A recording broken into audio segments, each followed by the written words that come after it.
నమస్తే, welcome to view point. America Canada దేశాల మధ్య నెలకొన్న వాణిజ్య యుద్ధం మరింత తీవ్ర రూపం దాల్చింది. కెనడా నుంచి దిగుమతి అయ్యే కార్లు, ట్రక్కులు, వాహన విడిభాగాలు, ఉక్కుపై ఏకంగా 50% మేర సుంకాలను విధిస్తున్నట్లుగా అమెరికా అధ్యక్షుడు డొనాల్డ్ ట్రంప్ సంచలన ప్రకటన చేశారు. ఈ కొత్త టారిఫ్లు 2027 జనవరి 1 నుంచి అమల్లోకి వస్తాయని ఆయన స్పష్టం చేశారు.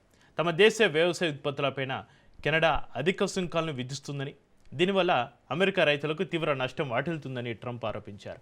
కెనడా వైఖరి కారణంగానే తమకు $60 బిలియన్ వాణిజ్య లోటు ఏర్పడిందని ఆయన మండిపడ్డారు.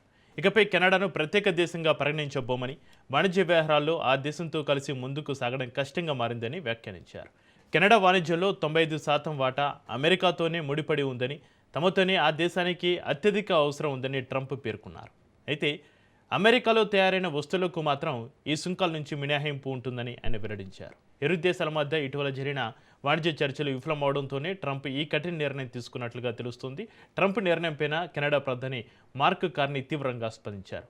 అమెరికాపై ప్రతీకార సుంకాలను విధిస్తున్నట్లుగా ఆయన ప్రకటించారు. ఈ సుంకాలు సెప్టెంబర్ 8 నుంచే అమల్లోకి వస్తాయని ఆయన వెల్లడించారు.